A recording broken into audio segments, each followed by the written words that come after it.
ایک ظالم بادشاہ تھا، وہ حاملہ عورتوں کا پیٹ آرے کے ساتھ چیر دیتا تھا، حاملہ عورتوں کا پیٹ آرے کے ساتھ کاٹ دیتا تھا، اس طرح کے ظلم و ستم کے پہاڑ توڑتا تھا۔ لوگ اس سے تنگ آ چکے تھے، لوگ اس سے عاجز آ چکے تھے۔ ہائے لوگو، مظلوم کی بد دعا سے بچنا۔ میرے رسول کریم صلی اللہ علیہ وسلم نے فرمایا، صحابہ، مظلوم کی آہ سے بچنا، مظلوم کے ٹھنڈے سانس سے بچنا، مظلوم کی بد دعا سے بچنا۔ فرمایا مظلوم کی بد دعا ہواؤں کو پھاڑتی ہوئی، فضاؤں کو پھاڑتی ہوئی، ساتوں آسمان چیرتی ہوئی عرش کا دروازہ جا کھٹکھٹاتی ہے اور اپنی بات منوا کر ہی دم لیتی ہے۔ فرمایا مظلوم انسان ہو، حیوان ہو، جانور ہو، عورت ہو، مرد ہو، کوئی بھی ہو، مظلوم کی بد دعا 1 سیکنڈ کے اندر اندر قبول ہوتی ہے اور اپنی بات منوا کر ہی دم لیتی ہے، ظالم کا ستیہ ناش کر دیتی ہے، ظالم کی نسلیں اجاڑ کے رکھ دیتی ہے۔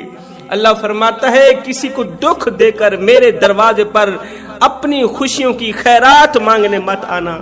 کسی پر ظلم کر کے، وہ ظلم چاہے انسان پر ہو، حیوان پر ہو، وہ ظلم چاہے حلال چیز پر ہو، حرام چیز پر ہو، کتے پر بھی ظلم نہ کرنا۔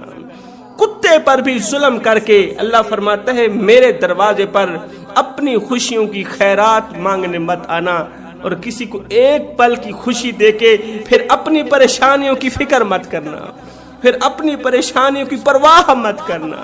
پھر تمہاری پریشانیاں جانے میں رب جانوں، تمہارے دکھڑے جانے میں رب جانوں۔ پرانے دور کا ایک سبق آموز واقعہ ہے، عبرت ناک واقعہ ہے۔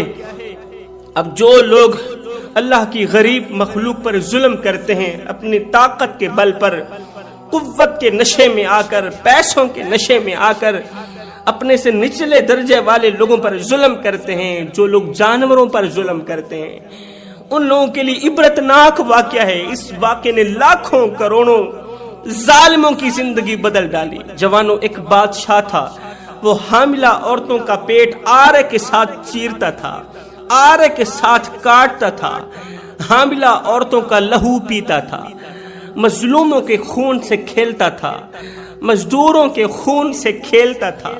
ہے 90,000 تنخواہ لینے والا افسر جب 8,000 مہینہ کمانے والی کسی مزدور سے رشوت مانگتا ہے نا، اس وقت انسانیت کا جنازہ نکل جاتا ہے۔ یہ ظلم نہیں ہے تو کیا ہے؟ اب اس ظالم بادشاہ نے اپنے ملک کے کونے کونے میں اعلان کر رکھا تھا کہ کوئی کسی کو صدقہ نہیں دے گا، کوئی کسی کی مدد نہیں کرے گا، کوئی کسی بھوکے کو کھانا نہیں کھلائے گا، پیاسے کو پانی نہیں پلائے گا، کوئی مرتا مر جائے، کسی کو مدد کرنے کی کوئی ضرورت نہیں۔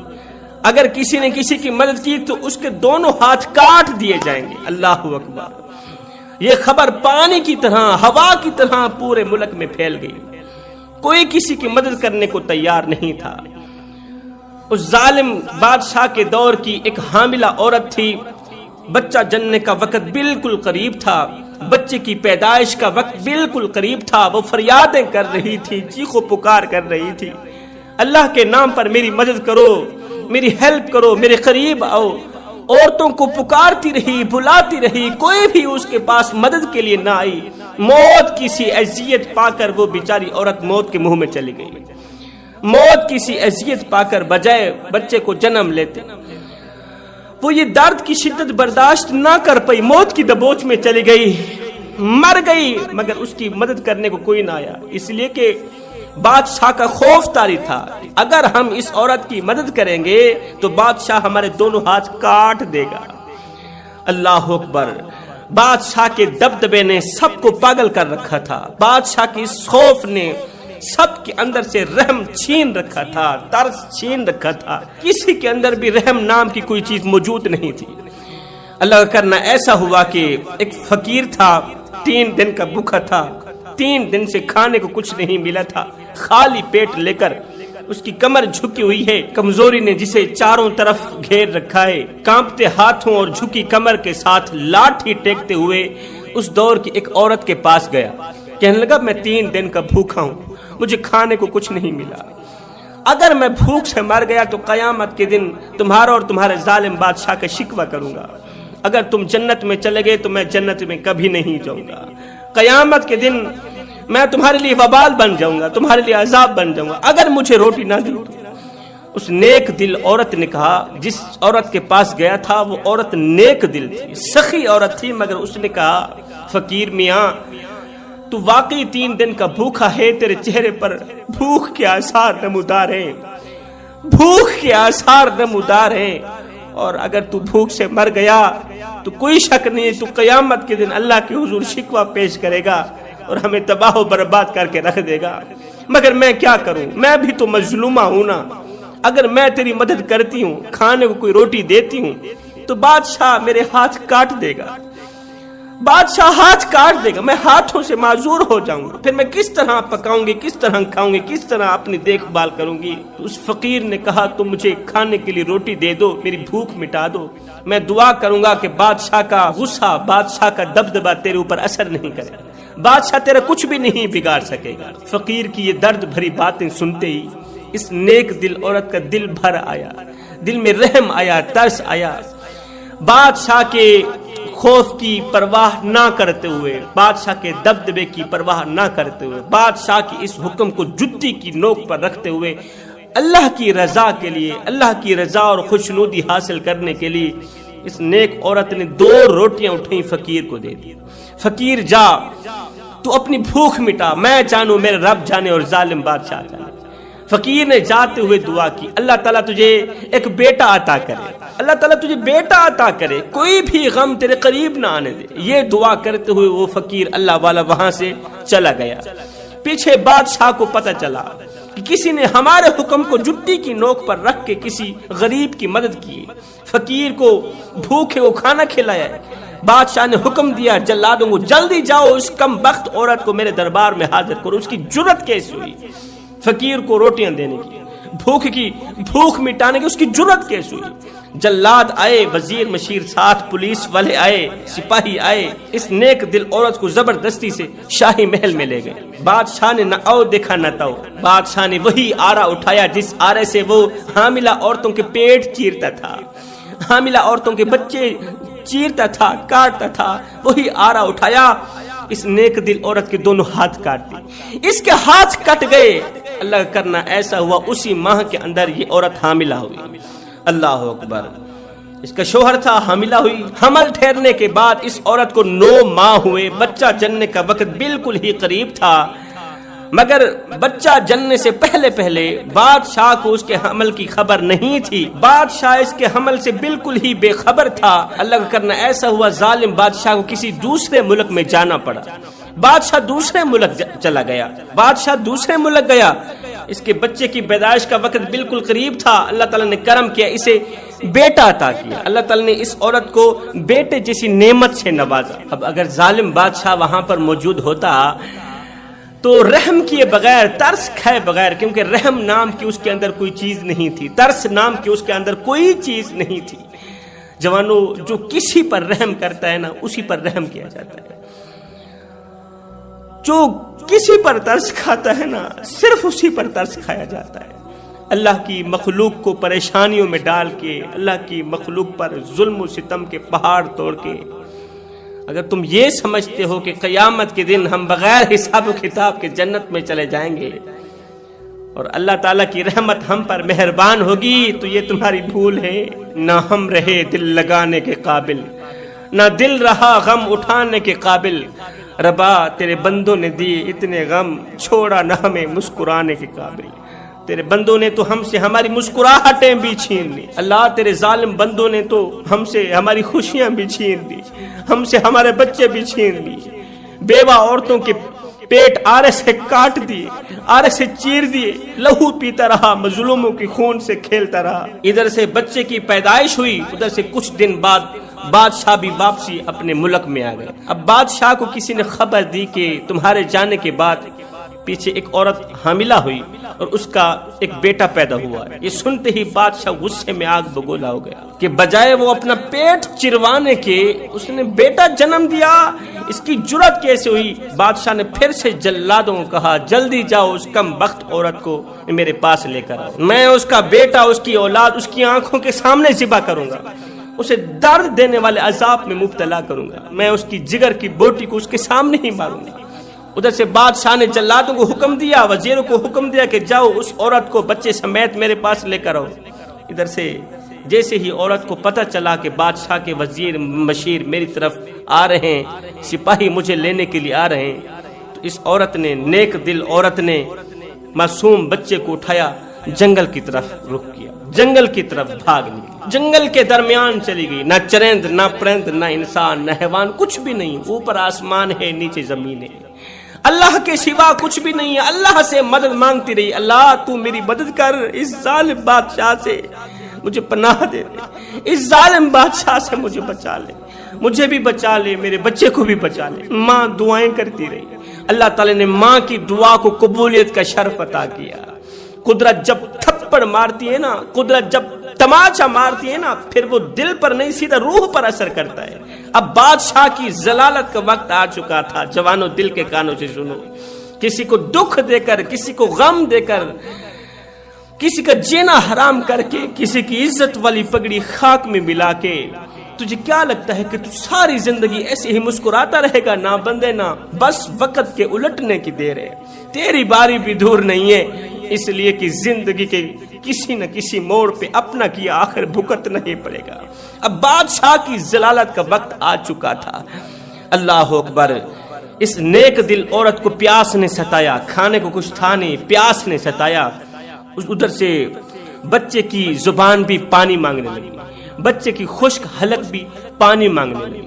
بچے کو بھی پیاس نے ستایا، نیک دل ماں کو بھی پیاس نے ستایا. بھاگتی رہی پانی کی تلاش میں، ایک ندی کے قریب گئی. دیکھا ندی میں پانی بہ رہا ہے. چونکہ اس کے ہاتھ تو تھے نہیں، اس نے اپنے ننھے منھے معصوم سے بچے کو کندھے پر بٹھایا ہوا تھا. ندی کے اندر پانی پینے کے لیے اس نے جیسے ہی اپنا سر نیچے کیا، جیسے ہی اپنا منہ پانی کے اندر ڈالا، تو کندھے پر بیٹھا معصوم بچہ پانی کے اندر جا گیا. چونکہ بچانے کے لیے اس کے پاس ہاتھ تو نہیں تھے، مدد کرنے کے لیے اس کے پاس ہاتھ تو نہیں تھے نا. ہاتھ تو ظالم بادشاہ نے کاٹ دیے تھے. پانی بھی نہ پی سکی، پیاس بھی نہ مٹا سکی. دوسری مصیبت یہ آن پڑی کہ معصوم بچہ بھی پانی کے اندر گر گیا. وہ پانی کے اندر غرانے لگا. معصوم بچے کی جان نکلتے دیکھتے ہی، معصوم بچے کو پانی میں ڈوبتے ہوئے دیکھتے ہی یہ عورت رونے لگی، چیخنے لگی، چلانے لگی. دونوں ہاتھ اٹھائے، آسمان کی طرف دیکھا، عرض کی او مظلوموں کی فریاد سننے والے رب، تو میری مدد فرما. جو خدا رات کو درختوں کی ٹہنیوں پر بیٹھے پرندوں کو نیند میں گرنے نہیں دیتا، وہ مجھے کیسے بے یار و مددگار چھوڑ سکتا ہے؟ اللہ تو میری مدد فرما. آج تیرے سوا میری مدد کرنے والے دنیا میں اور کوئی نہیں. ابھی اس کی دعا ختم نہیں ہوئی تھی کہ پیچھے دو آدمیوں کے چلنے کی آواز آئی. اس عورت نے دعا ختم کی، پیچھے مڑ کر دیکھا، دو آدمی اس کی طرف بڑھتے ہوئے آ رہے. اس کے قریب آئے، کہا کیوں رو رہی ہو؟ کہا وہ دیکھو میرا بچہ ڈوبتا چلا جا رہا ہے. ان دو نوجوانوں نے کہا اگر ہم تیرے بچے کو زندہ صحیح سلامت، تیرے بچے کو دوبارہ زندگی دے کر تیرے ہاتھوں میں دے دیں تو تو بدلے میں کیا کرے گی؟ اس نے کہا میں اللہ تعالیٰ کی شکر گزاری کروں گی، اللہ تعالیٰ کا لاکھ لاکھ شکر ادا کروں گی، اللہ تعالیٰ کا بھی شکر ادا کروں گی، اور تمہاری بھی احسان مند رہوں گی کہ تم نے میرے لخت جگر نور نظر کی جان بچائی. اب ان دونوں نوجوانوں نے پانی کے اندر ڈبکی لگائی، اس کے بچے کو باحفاظت پانی کے اندر سے اٹھایا، اس کی جھولی میں رکھ دیا. بچے کو کچھ بھی نہیں ہوا تھا. اس کے بعد ان دونوں نوجوانوں نے کہا اے عورت، اگر تو چاہے تو جس طرح تیرے ہاتھ کٹے تھے اسی طرح ہم اللہ تعالیٰ کی دی ہوئی عطا سے تجھے تیرے ہاتھ واپس نہ لا دیں. کیا تو چاہتی ہے کہ تیرے ہاتھ واپس آ جائیں؟ اس نے کہا گونگے کو اگر زبان مل جائے تو وہ اور کیا مانگتا ہے، اس سے بڑا احسان کیا ہوگا کہ میرے کٹے ہوئے ہاتھ واپس آ جائے. ان دونوں نوجوانوں نے اس عورت کے بازو کے اوپر ہاتھ پھیرا تو قدرت کا کرشمہ دیکھیے، ایک بار پھر سے دوبارہ ہاتھ بحال ہو گئے. انہوں نے کٹے ہوئے ہاتھوں پر ہاتھ ہی پھیرا تھا، دوبارہ سے ہاتھ بحال ہو گئے، دوبارہ سے ہاتھ لگ گئے. یہ دیکھتے ہی دیکھتے یہ عورت شکر گزاری کے لیے سجدے میں گر پڑی اور ساتھ میں ان نوجوانوں کا بھی شکریہ ادا کیا. کہا میں ہمیشہ کے لیے تمہاری احسان مند رہوں گی. جاتے ہوئے اپنا نام تو بتا کے جاؤ, اتنا تو بتا کے جاؤ تم کہاں سے آئے ہو, کہاں کے رہنے والے ہو. اور جوانو, مجھ پر احسانوں کی بارش کرنے والو, میرے بچے کی جان بچانے والو, مجھے ایک بار پھر سے ہاتھوں سے نوازنے والو, اور میرے محسن مجھ پر مہربان, اتنا تو بتا کے جاؤ تم کہاں سے آئے ہو, کس کے کہنے پر آئے ہو, تمہارا نام کیا ہے. تو ان نوجوانوں نے کہا اے عورت, تو جانتی نہیں ہے ہم تیری وہ 2 روٹیاں ہیں جو تو نے بھوکے فقیر کو دی تھی. ہم تیری وہ 2 روٹیاں ہیں جن روٹیوں نے غریب بھوکے فقیر کی بھوک مٹائی تھی. بادشاہ کے خوف کی پرواہ نہ کرتے ہوئے, بادشاہ کے دبدبے کی پرواہ نہ کرتے ہوئے تو نے جو فقیر کو 2 روٹیاں نہیں دی تھی, فقیر نے بدلے میں تمہیں جو دعائیں دی تھی, فقیر نے وہ 2 روٹیاں کھائی تھیں, اس کی 3 دن کی بھوک مٹ گئی تھی. ہم تیری وہ 2 روٹیاں ہیں. ہائے, اللہ تعالیٰ کے نام پر دیا گیا صدقہ, اللہ تعالیٰ کے نام پر اللہ کی رضا اور خوشنودی حاصل کرنے کے لیے اللہ کے نام پر دی گئی 2 روٹیوں نے بچے کی جان بھی بچا دی, ہاتھ بھی بحال کر دیے, ایک بار پھر سے ہاتھوں سے نواز دیا. اب اس عورت نے کیا کیا, بچے کو لے کر کشتی پر بیٹھی, دریا کے دوسرے کونے پر جا نکلی. اب پیچھے سے ظالم بادشاہ کو جیسے ہی پتا چلا کہ وہ بدبخت عورت جنگل کی طرف بھاگ نکلی ہے, میرے حکم کو سر آنکھوں پر رکھنے کے بجائے جُتی کی نوک پر رکھا, میرے حکم کی پیروی کرنے کے بجائے میرے حکم کی عدولی کی, بچے کو اٹھا کر جنگل میں بھاگ نکلی. آج میں دیکھتا ہوں اسے کون بچاتا ہے. بادشاہ غصے میں آگ بگولا ہو گئے. بادشاہ سپاہیوں کے ساتھ خود گھوڑے پر سوار ہوا, بادشاہ بھی جنگل کی طرف بھاگ نکلا. جنگل میں بھاگتے دوڑتے اس کی تلاش کرتے کرتے عین اسی جگہ پر جا پہنچا, ندی کی عین اسی جگہ پر جا پہنچا جس جگہ سے اللہ تعالیٰ نے پھر سے اس نیک دل عورت کو ہاتھوں سے نوازا تھا اور اس کے بچے کو دوبارہ زندہ کر کے اس کی گودی میں ڈالا تھا. بادشاہ عین اسی جگہ پر جا پہنچا. بادشاہ کو پیاس ستانے لگی, خشک حلق پانی مانگنے لگی, بادشاہ کے لب سوکھنے لگے. بادشاہ کے پاس, وزیروں کے پاس پانی نہیں تھا, تو بادشاہ نے سوچا کیوں نہیں پیاس بجھانے کے لیے, پیاس مٹانے کے لیے ندی کے اندر ہی منہ ڈالتا ہوں, ندی سے ہی پانی پی لیتا ہوں. اب بادشاہ نے پانی پینے کے لیے جیسے ہی اپنا سر جھکایا تو پانی کے اوپر مچھر بیٹھا ہوا تھا. بادشاہ نے جیسے ہی پانی پینے کے لیے اپنا منہ جھکایا, سر جھکایا, تو پانی کے اوپر ایک زہریلا مچھر بیٹھا ہوا تھا. وہ مچھر اللہ کے حکم سے اڑتا ہوا بادشاہ کی ناک کے اندر چلا گیا, کیونکہ جیسا کرو گے ویسا بھرو گے نا, کیونکہ بادشاہ کی ضلالت کا وقت آ چکا تھا. اللہ کا ترازو انصاف توڑنے لگ گیا تھا, کیونکہ قدرت نے تھپڑ مار ہی دیا تھا, وہ روح پر اثر کرنے ہی والا تھا. وہ مچھر بادشاہ کی ناک کے اندر چلا گیا, ناک سے سیدھا دماغ میں چلا گیا, سر کے اندر چلا گیا. بادشاہ کو شدید تکلیف دینے لگا. اس مچھر نے بادشاہ کو شدید درد میں مبتلا کر دیا, شدید تکلیف میں مبتلا کر دیا. جیسے ہی بادشاہ کو شدید درد لاحق ہوا تو بادشاہ نے کہا وزیرو, مجھے لگتا ہے موت کا وقت بالکل قریب ہے, جلدی سے مجھے شاہی محل کی طرف لے, جلدی سے مجھے شاہی محل کی طرف لے جاؤ, حکیموں طبیبوں کو بلاؤ, میرا علاج کرواؤ, نہیں تو میں مر جاؤں گا, نہیں تو میں مر جاؤں گا, خدا را مجھے موت سے بچا لو. سر کے اندر, دماغ کے اندر شدت سے تکلیف ہونے لگی. وزیر مشیروں نے بادشاہ کو جلدی سے ہی شاہی محل کی طرف لے گئے. اعلان ہو گیا جتنے بڑے حکیم ہیں, جتنے بڑے طبیب ہیں, جلد از جلد شاہی محل میں داخل ہو. بادشاہ کا حکم سر آنکھوں پر رکھتے ہوئے بڑے بڑے حکیم طبیب شاہی محل کے اندر داخل ہوئے. بادشاہ کا چیک اپ ہونے لگا, بادشاہ کی بیماری کی تلاش ہونے لگی کہ آخر بادشاہ کو کون سی ایسی بیماری لگی. بادشاہ نے کہا کہ میں ندی کے اندر پانی پینے کے لیے اپنا سر جھکایا تو وہاں ایک مچھر بیٹھا ہوا تھا. مچھر میری ناک کے اندر سے گھسا, سیدھا دماغ میں چلا گیا. وہ مجھے اس قدر تکلیف دے رہا ہے, اس قدر درد دے رہا ہے کہ میں تمہیں ساری بادشاہت دینے کے لیے تیار ہوں, میرے پاس جتنا پیسہ ہے, دولت ہے, سب کچھ دینے کے لیے تیار ہوں. خدا را مجھے اس درد سے پناہ مل جائے, یہ درد ختم کر دو. یہ درد مجھے مارتا چلا جا رہا ہے اور مجھے لگتا ہے ابھی موت کا فرشتہ آنے والا ہے. حکیموں طبیبوں نے بھرپور علاج کی کوشش کی مگر بے سود رہا. حکیموں طبیبوں ڈاکٹروں کے علاج نے ظالم بادشاہ پر ذرا بھی اثر نہ ڈالا, اس کی تکلیف ذرا بھی ختم نہ ہوئی, یہ تکلیف بڑھتی گئی. ہر لمحے، ہر منٹ، ہر سیکنڈ یہ تکلیف بڑھتی گئی۔ بادشاہ دردناک عذاب میں مبتلا ہونے لگا۔ ایک دن ایک حکیم کو بیرون ملک سے بادشاہ کے علاج کے لیے بلایا گیا۔ حکیم نے کہا اس بیماری کا کوئی علاج نہیں ہے مگر میرے پاس ایک ترکیب ہے، اگر اس ترکیب کا استعمال کرو تو مجھے لگتا ہے کہ تکلیف تھوڑی کم ہو سکتی ہے۔ بادشاہ نے کہا جلدی بتا کون سی ترکیب ہے، میں تو اس تکلیف سے باہر نکلنے کے لیے لاکھوں کروڑوں روپے لگا دینے کو تیار ہوں، جلدی بتا کون سی ترکیب ہے۔ اس حکیم نے کہا بادشاہ سلامت، جہاں مچھر تکلیف دے اسی جگہ پر جوتے مارے جائیں، جہاں مچھر بہت زیادہ تکلیف دے رہا ہے نا این اسی جگہ پر جوتے مارے جائیں تاکہ یہ مچھر جگہ بدل لے، ایک جگہ سے دوسری جگہ چلا جائے گا۔ جب یہ مچھر ایک جگہ سے دوسری جگہ چلا جائے گا تو پھر تکلیف میں تھوڑی کمی ہوگی۔ بادشاہ جہاں مچھر تکلیف دے رہا ہے این اسی جگہ پر جوتے مارنے ہوں گے تاکہ یہ مچھر ایک جگہ سے دوسری جگہ منتقل ہو اور تکلیف میں تھوڑی کمی ہو جائے۔ یہ سنتے ہی بادشاہ نے ایک وزیر کی ڈیوٹی لگا دی۔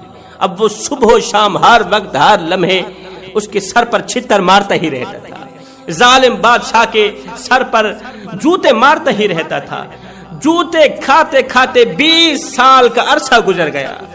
ظالم بادشاہ کے سر پر جوتے پڑتے پڑتے دن رات ہر لمحے، ہر گھڑی، ہر منٹ، ہر سیکنڈ، کیونکہ بادشاہ کی ضلالت کا وقت آ چکا تھا۔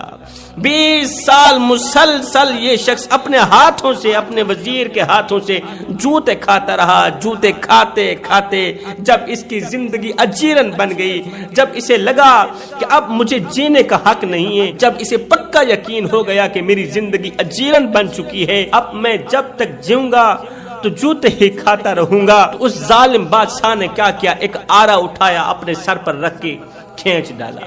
آرے کو سر پر رکھا، زور سے کھینچا، سر کے 2 ٹکڑے ہو گئے، ظالم بادشاہ مر گیا، کتا اس دنیا سے چلا گیا۔ تمہیں پتہ ہے یہ آرا کون سا تھا؟ یہ وہی آرا تھا جس آرے سے بادشاہ نے 1 نہیں 2 نہیں ہزاروں حاملہ عورتوں کے پیٹ چیرے تھے، حاملہ عورتوں کے پیٹ کاٹے تھے، بچوں کو قتل کیے تھے، بچوں کو کاٹے تھے، ٹکڑے ٹکڑے کیے تھے۔ اسی آرے کے ساتھ اللہ تعالیٰ نے بادشاہ کے سر کو 2 ٹکڑے کر دیا، بادشاہ کے سر کو چیر ڈالا، بادشاہ ختم ہو گیا، مٹ گیا، اس کا نام و نشان مٹ گیا۔ پھر اللہ تعالیٰ نے ملک کے لوگوں پر اس طرح کا کرم کیا، اس طرح کا رحم کیا کہ اس ظالم بادشاہ کی سیٹ پر دوسرا جو بادشاہ آیا تھا، یہ پتہ ہے کون تھا؟ جس نے ملک کی تقدیر بدل کر رکھ دی تھی، جس نے ملک کے اندر خوشحالیاں ہی خوشحالیاں پیدا کی تھی۔ یہ بادشاہ کوئی اور نہیں تھا، یہ بادشاہ اس مظلومہ عورت کا شوہر تھا جس مظلومہ عورت کے دونوں ہاتھ کاٹ دیے گئے تھے، اس نیک دل عورت کا شوہر تھا۔ جی اللہ جب چاہے انصاف لے سکتا ہے، اللہ جب چاہے ناممکن کو ممکن بنا سکتا ہے،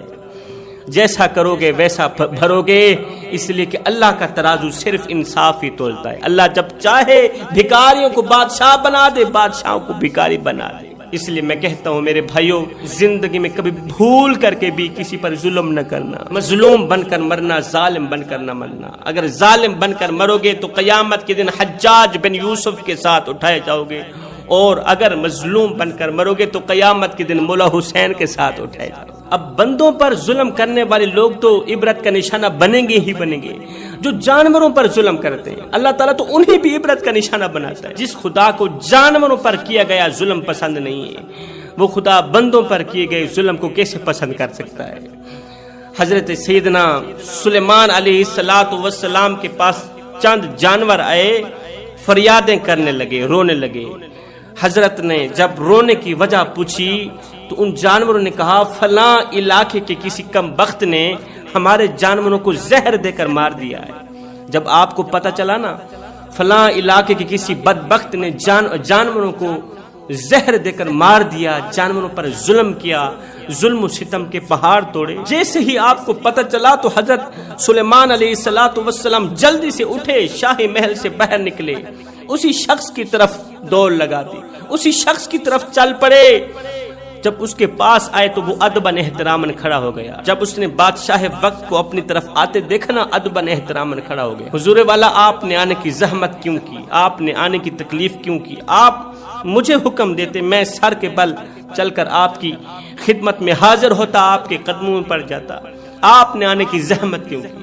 آپ نے فرمایا میں نے سنا ہے تو نے جانوروں کو زہر دے کر مار دیا، اور بدبخت میں تجھے بتانے کے لیے آیا ہوں، تو نے پچھلے واقعے نہیں پڑھے، پچھلی امتوں کی کہانیاں نہیں پڑھی، عبرتناک واقعات نہیں پڑھے کہ وہ بدبخت عبادت گزار بھی تھے، متقی پرہیزگار تھے، لیکن وہ نادان جانوروں پر ظلم کرتے تھے، جانوروں پر کیے گئے ظلم نے ان کی تمام عبادات ضائع کر کے رکھ دی، جانوروں کی بد دعا نے ان کو ہلاک کر دیا، ان کی نسلوں کو تباہ و برباد کر ڈالا۔ وہ نادان تو نہیں جانتا جو انسان جانوروں پر ظلم کرتا ہے نا، تو جانوروں کے اندر سے نکلی ہواؤں کو پھاڑتی ہوئی، فضاؤں کو پھاڑتی ہوئی عرش کا دروازہ جا کھٹکھٹاتی ہے اور اپنی بات منوا کر ہی دم لیتی ہے۔ ان جانوروں میں سے کچھ جانور ایسے ہیں جو اللہ کی ذات پر اس قدر پختہ یقین کرتے ہیں کہ اتنا حضرت انسان یقین نہیں کرتا۔